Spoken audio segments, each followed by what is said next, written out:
promised, last night I began Kurt Vonnegut's Slaughterhouse-Five, and it was not what I was expecting in any way. For some reason, I thought it was a dystopian novel, and it's not at all. It's so much better than that. Not that I have a thing against dystopian novels. I was expecting that, and to be rewarded with an anti-war novel was just so, it was so great. His style is just phenomenal. Yeah, from the moment I picked it up, I knew I was gonna like it. The very first thing you see, before you get in anywhere, is the fact that it's called The Children's Crusade. And then he has this incredibly intense poem about how it's semi-autobiographical, and it's just incredibly moving. And I made myself a note to look up the firebombing of Dresden, Germany, because I really didn't know very much about that. So I did a little bit of Wikipedia research. Very shocking to learn what I learned about it. Fun fact, I have actually been to Dresden. I went for a weekend when I was 16. And I really wish I had known more about its history in World War II when I had gone.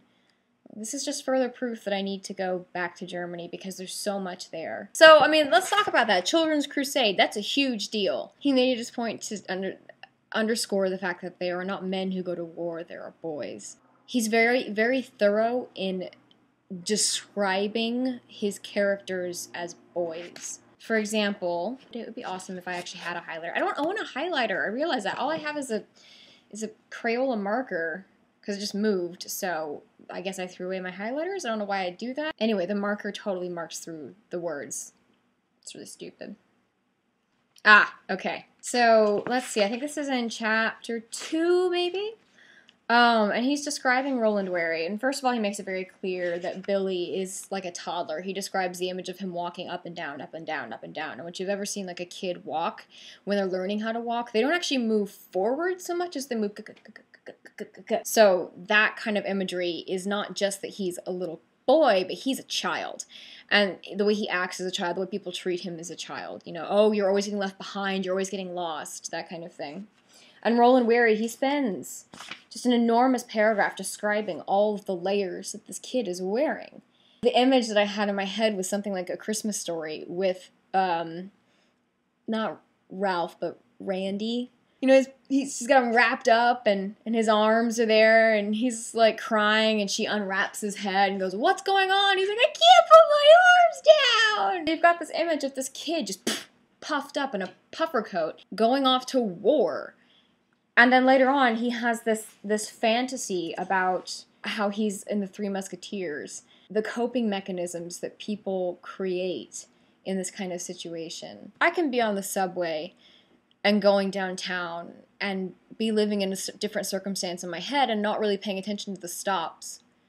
But you would never think for a second that somebody would do that in war, but why not? It's an incredibly human thing to do, to stop and to escape for a second, to mutate your reality. So I'm not going down to, you know, the subway to go have dinner. I'm going down because, you know, I have something very big and important to attend. Whereas Roland Wary is in a war, and his fantasy is that he's a war hero. He's just a boy. Kurt Vonnegut, you brilliant, brilliant man.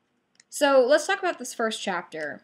The fact that he writes this from first person, and I find it very interesting when authors do this. For example, William Goldman did it with The Princess Bride, and I think the first 2, maybe 4 chapters in that book are about him. It is a conscious choice to acknowledge the semi-autobiographical nature of what you're writing, but it is also something that when you read, the reader's never going to disassociate that. There was never a moment when I was not going to read Billy as Kurt. And he acknowledges at some points later in the chapter, like, I said this, or I did this, or I saw this actually happen. And he tries to pull you away from Billy. And it's just an interesting dichotomy. Whether or not we're supposed to believe he is Billy when we're not. When are we supposed to make the connection of this is totally what happened and he was here and this is the moment he experienced this, or how much of it is fictional? It does make me want to read some autobiography or perhaps biography on Kurt Vonnegut, maybe even just a Wikipedia page, because that's how I roll. So it's just a very interesting choice for him to do that, and also to acknowledge just flat out he knows. Not only does he know that this is a novel about war and how this novel is anti-war, and I got an email, he acknowledges that he's an old man and he feels impotent and at a loss and very disappointed in himself that he hasn't been able to create this novel. And oh God, I actually almost cried at the end of the first chapter. And I've actually seen this quoted before. It's amazing how many quotes I recognized from this book, even though I never read it. People obviously have good taste. So the very last part of the first chapter says, "And Lot's wife, of course, was told not to look back where all those people and their homes had been. But she did look back, and I love her for that, because it was so human. So she was turned into a pillar of salt. So it goes. People aren't supposed to look back. I'm certainly not going to do it anymore. I've finished my war book now. The next one I write is going to be fun. This one is a failure, and it had to be, since it was written by a pillar of salt. It begins like this. Listen, Billy Pilgrim has come unstuck in time. It ends like this. Pooty wheat." And I actually underlined several things in this just section right here. One of them, and I loved her for that. Good God, that killed me. And the "so it goes." So it goes. From the second it appeared on the page, the way he was describing people's deaths, it stuck out as being unbelievably detached and above it, and at the same time accepting of it. And it is something that a person who has seen so much death has to say. This book is a battle between what is fate and what is choice, and whether or not there is any fate. And there's a comfort in it. There's a comfort in believing my buddy died in war, but I survived, and the reason is because that was somehow destined. I was somehow destined to survive, and he wasn't. And yet at the same time, your brain questions it and thinks this is not right. How can someone be destined to die at a young age? This book is a battle, and it's clearly not a finished battle. Granted, I've only read the first 5 chapters, but he's struggling, and he's still struggling. I remember once I was watching the evening news with Dan Rather, and I'll never forget this. He was reading the names of the men who had died in the Afghanistan and Iraq war. I mean, this had to be, 2004? I don't remember the exact date. It was before he left the evening news. And he did this every night. And he got to a set of names.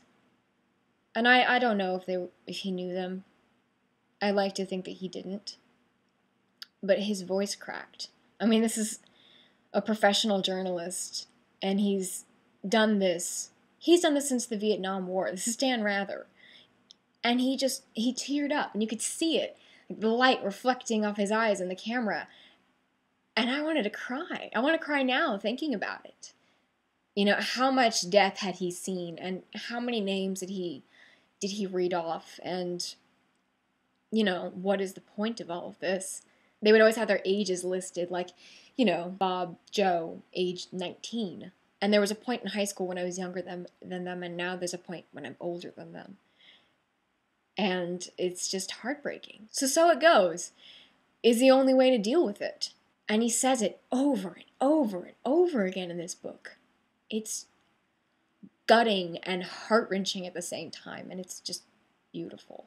Yeah, and see, actually right down here I wrote, it had to be a failure because it was written by a pillar of salt, and I said, wow, I'm crying. And I was actually crying at that moment.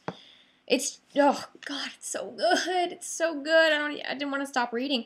I was actually worried. I was like, I wonder if I'll be able to make it through the first 5 chapters. And I'm like, dude, it was a miracle that I stopped reading last night. I have underlined every single 3-word sentence, including "so it goes" and "so ons." He uses them a lot.